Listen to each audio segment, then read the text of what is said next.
Hello दोस्तों, स्वागत है आप सभी लोग का अपने चैनल आरएसपी स्टडी पॉइंट पर। उम्मीद करते हैं आप लोग बहुत अच्छे होंगे। तो जैसा कि हम लोग BSc third semester computer science पढ़ रहे थे, कंप्यूटर साइंस में हम लोग पढ़ क्या रहे थे, operating system and it's functions पढ़ रहे थे। ठीक है, operating system and it's functions पढ़ रहे थे। तो इसमें हम लोग लेक्चर नंबर 7 तक कंप्लीट कर चुके हैं। आज हम लोग का लेक्चर नंबर 8 होने वाला है। ठीक है, अगर आप इस टॉपिक को सर्च करके देखना चाहते हैं, चाहे आप टॉपिक का नाम लिखिए, चाहे आप अपने सिलेबस का नाम लिखिए। ठीक है, उस पे भाई आरएसपी लगा दीजिएगा, आपको पूरा लेक्चर मिल जाएगा। ठीक है, तो आप लोग इसको सर्च करके भी देख सकते हैं। ठीक है, हम आशा करते हैं आप लोग इससे पहले वाला लेक्चर जरूर देखे होंगे। अगर आप वो देखे हैं तो ये आपको उससे और अच्छे से समझ में आएगा। अगर आप नहीं देखे हैं तो पहले जाके वो लेक्चर देख लीजिए, जिससे आपको ये लेक्चर और अच्छे से समझ में आएगा। ठीक है, तो इसमें हम बात करेंगे प्रोसेस वर्सेस थ्रेड्स। यानी अगर हम मान लीजिए प्रोसेस में क्या करते हैं और थ्रेड्स में क्या करते हैं। ठीक है, अगर मान लीजिए इसमें क्या होता है, प्रोसेस जो है हमारा कर्नेल मोड में काम करता है। कर्नेल मोड यानी ऑपरेटिंग सिस्टम में काम करता है। ठीक है, और ये हमारा जो है थ्रेड्स, थ्रेड्स हम क्या करते हैं, यूजर लेवल का काम है। यूजर लेवल जैसा क्या करता है, हम लोग इसको डिसाइड करते हैं। ठीक है, जैसे देखिए यहाँ पे हम बात करते हैं, मान लीजिए क्या है,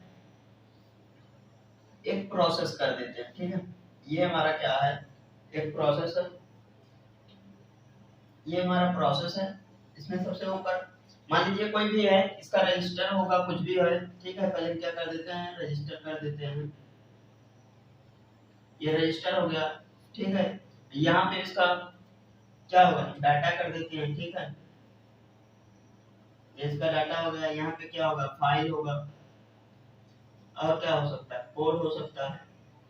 ठीक है, ये मान लीजिए हमारा क्या है, किसमें, प्रोसेस में। प्रोसेस में ये हमारा एक पूरा चार्ट तैयार हुआ। अब मान लीजिए इसी का हम दो पार्ट करते हैं। ये क्या है, P1 मान लेते हैं, यहाँ पे हम P2 को तैयार करते हैं। सेम यही डाटा रहेगा। ठीक, यहाँ पे पहले देखते हैं, यहाँ पे हमारा क्या है, सब फर्स्ट पॉइंट में system call involve in the process. मतलब यहाँ पे ये सिस्टम कॉल को कॉल करेगा। किस सिस्टम को कॉल करेगा, ये फॉर्क को कॉल करेगा। किसको, फॉर्क सिस्टम कॉल है। सिस्टम कॉल का मतलब होता है तरीका, मतलब इस तरीके से इसका काम होगा। ठीक है, तो यहाँ पे ये क्या करेगा, सेम वैल्यू को वो बार बार उसको लिखेगा। ठीक है, यहाँ पे देखिए OS one threads different process differently, मतलब वो बार बार उसको लिखेगा। जैसे अगर हम मान लीजिए किसी काम, कोई काम देते हैं बच्चों को, ठीक है, हम कोई काम बच्चों को देते हैं, तो एक बच्चा जो काम लिखेगा, क्या वही कॉपी उसके फोटो कॉपी करा लेगा? नहीं, जो बच्चा लिखेगा वही फिर वो काम दूसरा फिर से लिखेगा। सेम वैल्यू सेम रहेगी, डाटा सेम रहेगा उसका। जो वो लिखेगा काम, मतलब जो वर्क वो करेगा वही वर्क उसको भी करना, बट क्या है, वो अपना अलग करेगा, वो अपना अलग करेगा। ये P1 हो गया और ये P2 हो जाता है। P2 में क्या है, इसका भी रजिस्टर है। ठीक है, ये इसका रजिस्टर हो गया। यहाँ पे क्या है, ये डाटा हो जाता है। यहाँ पे क्या होता है, कोड हो जाता है, और क्या होता है, फाइल हो जाता है। ठीक है, ये सब क्या होता है, अलग अलग इसका दोनों का कर देते हैं। और सेम यही प्रोसेस अगर हम इसमें करते हैं थ्रेड्स में, तो थ्रेड्स में ये क्या है, इसका भी कोई मान लीजिए वही रजिस्टर। ठीक है, इसका रजिस्टर हो गया। अब ये क्या है, इसका डाटा हो जाएगा। ठीक है, ये क्या है, इसका कोड और फाइल भी लिख लेना। ठीक है, ये फाइल हो जाता है। अब ये क्या है, इसका भी दो पार्ट कर देते हैं, T1 कर देते हैं और T2 कर देते हैं। सेम वही, ये R हो जाएगा, ये हो जाएगा डाटा, ये हो जाएगा कोड और फाइल। ठीक है, ये हो गया।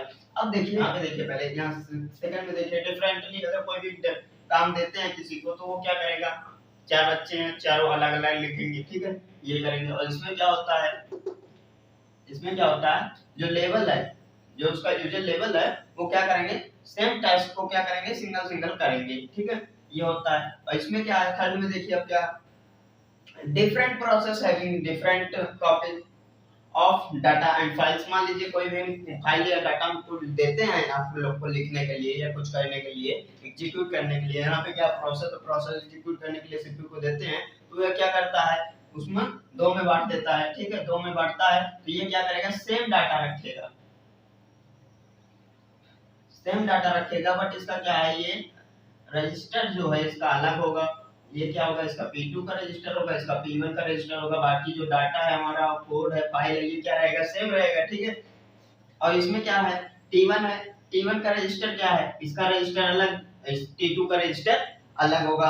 डाटा जो होगा वो क्या होगा, ये सेम होगा। कैसे, अब यहाँ पे क्या होगा, देखिए यहाँ से जो होता है ये होता है टाइप थ्रेड्स में क्या होता है, ये पूरा सेम हो जाएगा, ये पूरा सेम हो जाएगा, ये पूरा टेबल सेम हो जाएगा। यानी ये जो डाटा हो है वो एक ही बार नोट करेगा, ठीक है, डाटा एक ही बार नोट करेगा, कोड भी, फाइल भी एक ही बार नोट करेगा, ठीक है।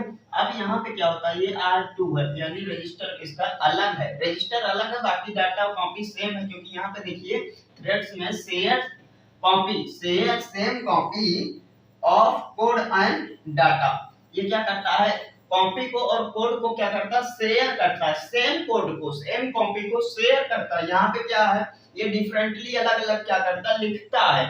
यहाँ पे क्या है, एक लिख लिया, उसको क्या किया, फोटोकॉपी करवा लिया। और यहाँ पे क्या है, एक लिखा है, वो बोला हम देंगे ही नहीं, तुम अपना फिर से बनाओ।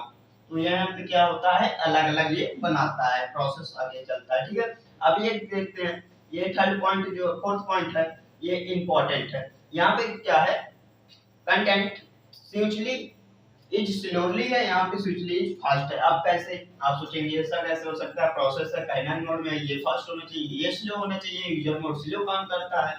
नहीं, देखिए यहाँ पे क्या होता है, अगर मान लीजिए यहाँ पे प्रोसेस कई सारा आया, प्रोसेस कई सारा आया इसके पास एग्जीक्यूट करने के लिए, तो ये क्या करेगा, अपने हिसाब से उसको टाइमर सेट करेगा, अपने हिसाब से टाइमर सेट करेगा।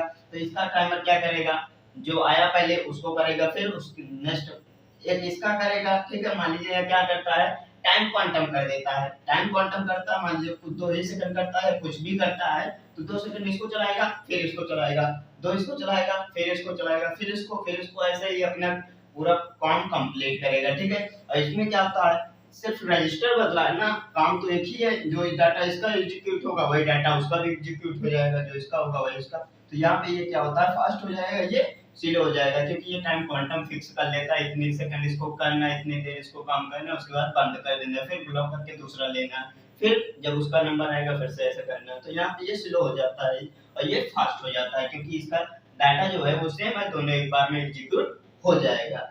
अब यहाँ पे देखिए ये क्या, block blocking a process will not blocks another, यानी अगर हम मान लीजिए एक प्रोसेस को ब्लॉक करते हैं, यहाँ पे ये 2 प्रोसेस है ना, इसको हम क्या कर देते हैं, ये गया एग्जीक्यूट करने के लिए। ब्लॉक प्रोसेस होता कब है, पहले ये समझिए। ब्लॉक प्रोसेस होता है जैसे क्या होता है, प्रोसेस चल रहा हो, कोई भी प्रोग्राम गया हो एग्जीक्यूट करने के लिए, एग्जीक्यूट हो रहा है, बीच में प्रोग्राम बोलता है कि मुझको आईओ रिक्वेस्ट करना, आईओ यानी इनपुट आउटपुट रिक्वेस्ट करना, या हार्ड डिस्क से कोई एक फाइल रीड करना है, ठीक है। अब रीड करने के लिए बोलता है तो क्या करेगा, प्रोसेस बोलेगा, यानी सीपीयू बोलेगा, जो वो बोले, प्रोसेस क्या बोलता है, हमको रीड करना है फाइल को, और सीपीयू क्या बोलेगा, सीपीयू बोलेगा इसमें हम आपकी मदद नहीं कर सकते, लेकिन हाँ तुमको हम भेज सकते हैं, किसमें, ब्लॉक स्टेटमेंट, ब्लॉक या वेट स्टेटमेंट में। जब उसमें भेज देता है तो वो ब्लॉक हो जाता है। जब वो उसका आईओ रिक्वेस्ट कंप्लीट हो जाता है, यानी वो रीड कर लेता है, राइट कर लेता है, जो भी उसको करना रहता है, करने के बाद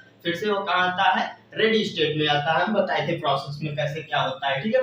जब वो रेडी स्टेट में आता है तो वो फिर से जाके एग्जीक्यूट होता है, तब वो प्रोसेस ब्लॉक होता है, ठीक है। अब मान लीजिए ये प्रोसेस बोलता है हमको आईओ रिक्वेस्ट करना है, तो इसको ब्लॉक कर देंगे, इसको क्या कर देंगे, ब्लॉक कर देंगे, ठीक है। ये ब्लॉक कर देंगे तो ये क्या हो जाएगा, इंडिपेंडेंट, ये ब्लॉक हो जाएगा, लेकिन ये तो चलता रहेगा ना, हम इसको ब्लॉक कर रहे हैं, ये तो चलेगा, अगर तो हम एक साथ एग्जीक्यूट करा रहे हैं तो इसको ब्लॉक करते हैं, और ये क्या होगा, ये चलेगा ना, क्योंकि ये 2 सेकंड के लिए चलाए थे, फिर ये बोला आईओ रिक्वेस्ट करना है, इसको ब्लॉक कर दिए, ये तो कंटिन्यू चलेगा ही, ठीक है। ये होता है क्या, 6 पॉइंट में क्या है, इंडिपेंडेंट, ये खुद पे डिपेंड नहीं है, ये एक ब्लॉक होता है, दूसरा चलता रहेगा, ठीक है। अब यहाँ पे क्या है, 5th पॉइंट इसमें देखिए, थ्रेड्स में blocking a threads will block entire process, यानी यहाँ पे कहने का मतलब ये है, इसलिए क्या है 6 पॉइंट में इंटरडिपेंडेंट है, ठीक है। अब देखिए इंटरडिपेंडेंट कैसे है, अगर हम यहाँ पे प्रोसेस को ब्लॉक करते हैं, यानी किसी भी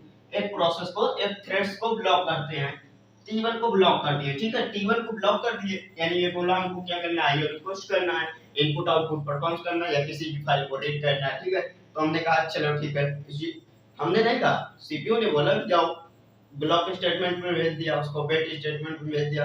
अब भेज दिया उसमें तो वो क्या करेगा, जाके अपनी फाइल को रीड करेगा, जो उसका काम होगा काम कंप्लीट करेगा, फिर रेडी स्टेट में जाएगा, ठीक है। ये होता है प्रोसेस एग्जीक्यूट करने का तरीका। लेकिन यहाँ पे क्या होगा, टी1 को हम ब्लॉक करेंगे तो ये जो वैल्यू है, जो डाटा है, जो फाइल है, जो कोड है, वो दोनों क्या है, सेम है। तो ये दोनों ब्लॉक हो जाएगा, ये दोनों ब्लॉक हो जाएगा। यहाँ पे क्या होता था, इसकी वैल्यू, इसकी वो डाटा जो है वो सेम तो था, लेकिन इसका काम अलग था। जैसे यहाँ पे हम कह सकते हैं एग्जांपल में, हमारे पास दो काम आया था, हमारे पास दो काम आया था, तो हमने क्या किया, बांट दिया किसी को। इसमें देखिए पहले हमारे पास दो काम आया था, उसको हमने क्या किया, बांट दिया। एक हम कर लिए, एक हम अपने छोटे भाई को या बड़े भाई को किसी को दे दिए करने के लिए, ठीक है। थोड़ा सा हम कर दिए, थोड़ा सा उसको दे दिए। तो हमारा जो काम है, अगर हमारे में कोई एरर आ रहा है, कहीं से फोन करके आया भैया उसमें पूरा एरर आ रहा है यार, तुम मत करो अभी उसको, वो जब हम बताएंगे उसको तब करना, ठीक है। तो अब एरर आया तो हम ब्लॉक करेंगे अपना, हम ब्लॉक करेंगे तो जिसको हम अपना आधा काम दिए हैं उसको भी तो ब्लॉक कराएंगे, हो सकता है उसमें भी एरर हो, तो इसलिए ब्लॉक कर देंगे। अब यहाँ पे क्या है, दो बच्चे थे या मान लीजिए कहीं भी कॉपी आप लोग क्या किए, पेपर हुआ था, पेपर होने के बाद कॉपी गई चेक करने के लिए। अब आपकी कॉपी दूसरे टीचर्स के पास पहुंच गई, हमारी कॉपी दूसरे टीचर्स के पास पहुंच गई, ठीक है। तो वहां पे क्या होता है, अब आपके टीचर को पता चला कि हाँ इसमें क्या है, कुछ आपकी गलती है, आपने कुछ गलत कर दिया था, तो उसने कहा वो कॉपी मत चेक करना, उसमें थोड़ा सा एरर है, अभी मिस्टेक है, तो वो क्या करेगा, ब्लॉक कर देगा।